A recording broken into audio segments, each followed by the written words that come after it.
There was a moment when all was known.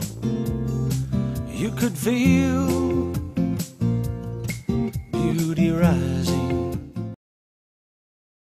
Hi, my name is Sue Skaskew from Vermont Volunteer Services for Animals Humane Society, and welcome to our show For the Animals. Today we have our new co-host, Margaret Tonning, and also my sister. Hey there. It's nice to be here, and I expect to have a lot of fun with this show. Me too, and just think of all the stories we could tell. Oh, yeah. And our guest today is Joan McGovern from 1.5 Ass Potbelly Pig Sanctuary in Canaan, New Hampshire. And welcome, Joan. Thank you for having me. Thank you for coming. I know how busy you are. So, I had the good fortune to visit your sanctuary the other day with Andrea, and we've got some great footage that we want to be able to show too. Your place is really impressive. You know what? It's like pig heaven. You think? I think. Yeah, I'm sure it's a lot of work to get going. I'm glad that you felt it was like that. Yeah. I mean, that's the goal, is to make them happy, because I'm not happy until they're happy. So. Well, they all looked happy. Joan, how did you get into the world of pigs? My first pig was Carrot. I got him in 1987, and it was the beginning of the potbelly pig craze. But potbelly pigs were going for like $3,000. And Carrot was a guinea hog, and the guinea hog is an old domestic breed, and it's a small breed in the world of pigs. So I started a master's program at Dartmouth in animal welfare, and Carrot was my thesis. And after Carrot, then I started bringing in pigs that were in need to the Upper Valley Humane Society. Mm-hmm. Where you were the director for years? Correct. Okay. How long have you known some of the pigs at the sanctuary?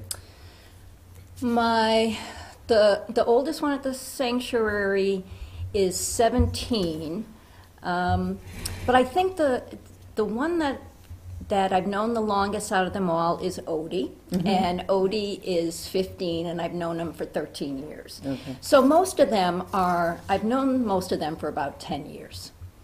So they're family. Sure. They definitely are family. I live in Connecticut, and I do wildlife rehab and animal rescue, and right now I'm rehabilitating a horse and a couple of dogs, and each one's got such special personalities. And your chickens? And the chickens. Do you have a favorite for the wildlife that you've rescued? Squirrels. Squirrels?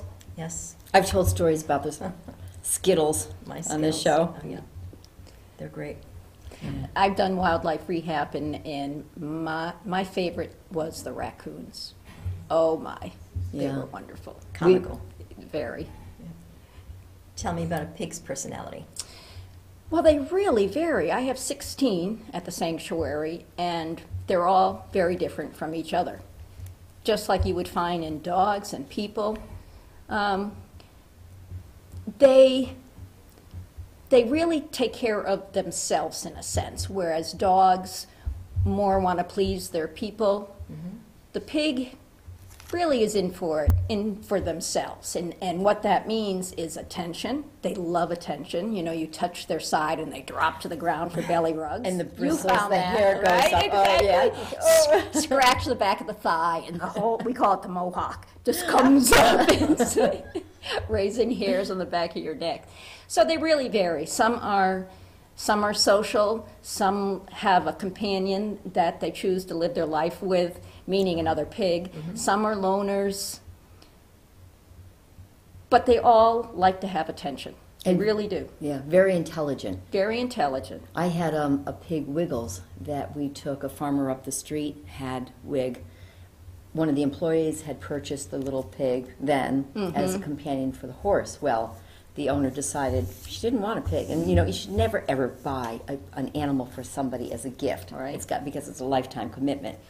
And that was a short lifetime, right? Well, it was going to be a short lifetime yeah. unless I took Wiggles. And we took her, and I learned so much about their personalities. They're comical.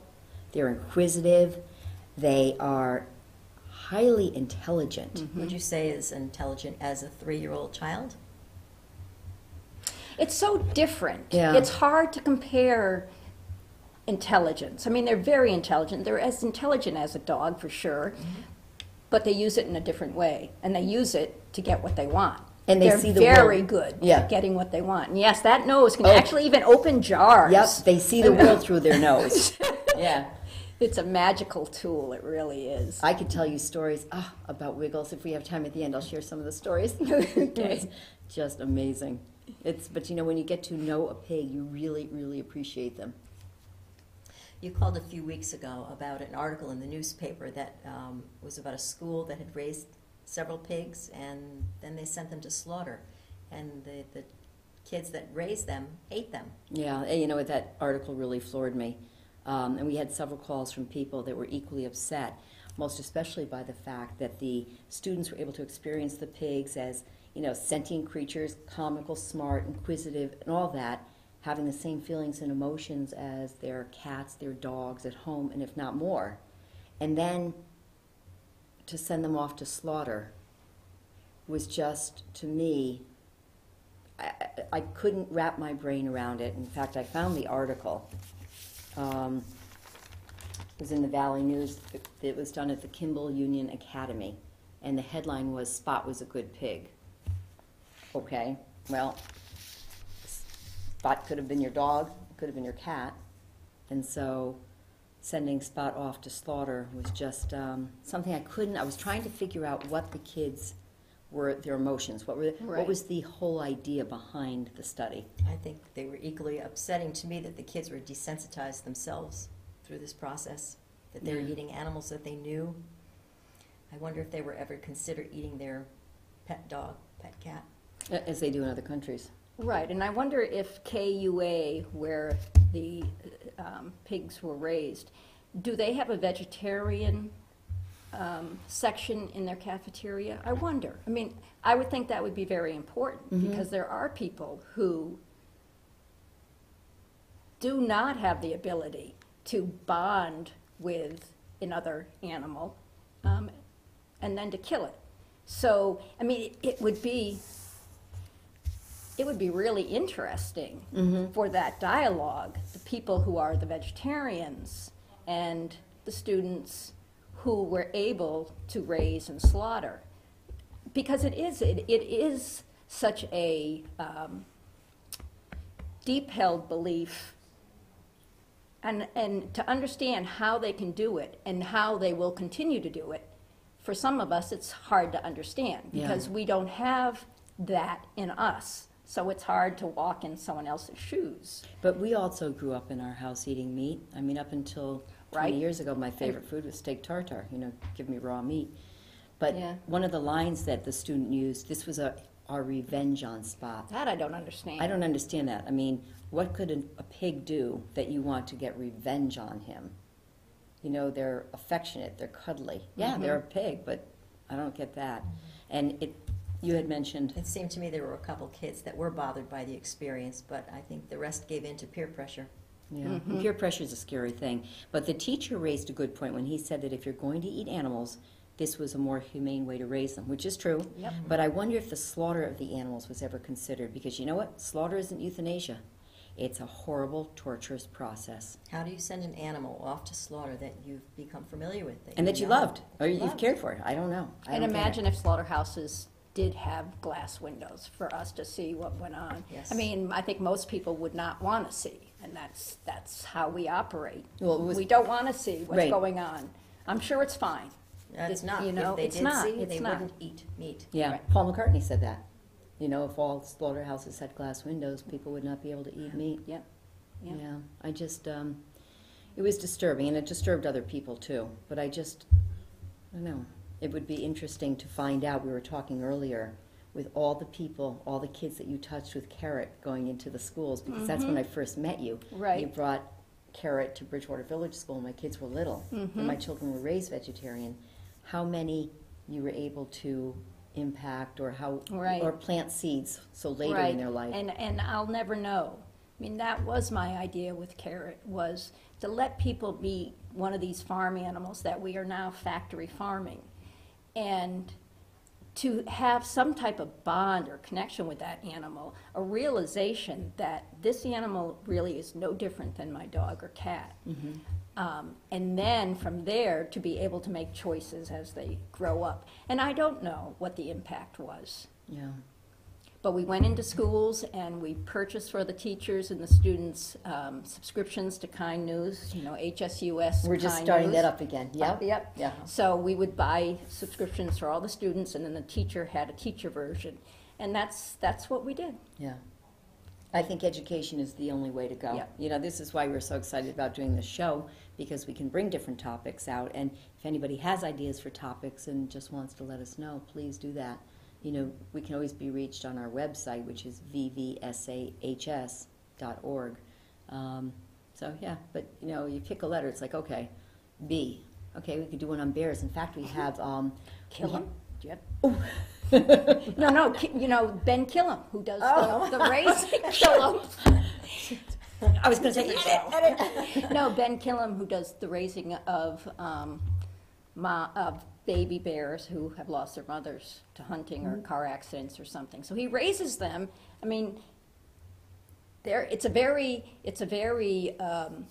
controversial technique because he is personal with the pigs. Mm-hmm. I mean, with the bears. Right. He takes them into the woods. He's teaching them. He is their mother, so they have that contact with humans.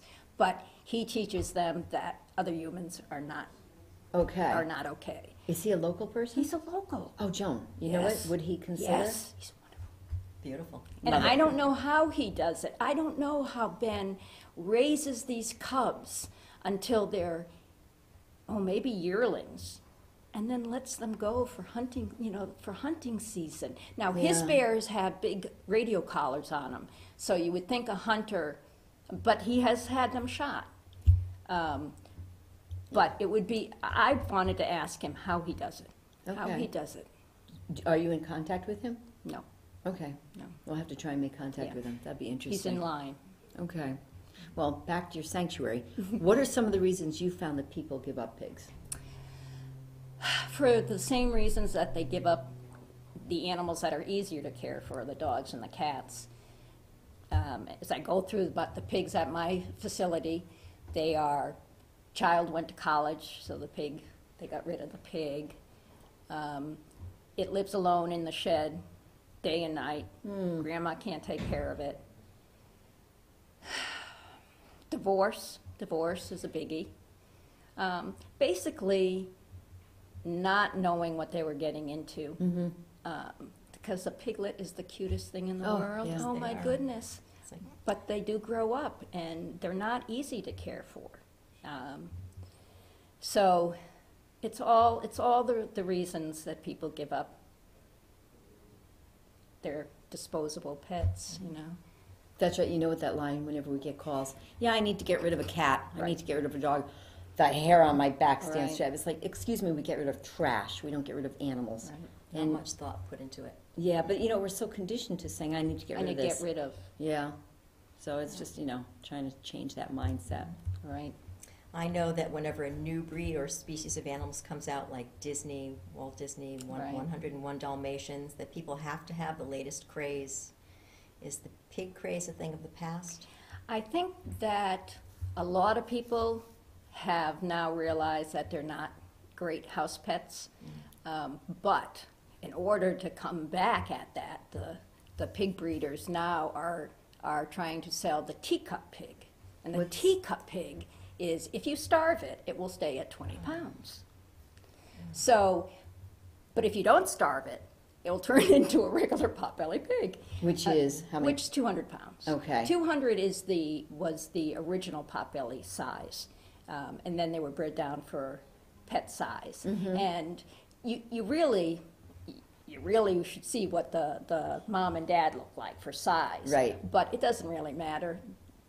Many just still grow up to be 200 pounds. You really don't know. Wig was 185 pounds. He was a big guy. Yeah, and we had her spayed, an unspayed pig. Oh, my Lord. She would go into her cycles, and she would just be miserable. PMS, and she would make sure syndrome. And she would make sure that everybody else in the house was as miserable as she was. She was the poor thing. Right. But Dr. Fisher spayed her, and she came through just fine.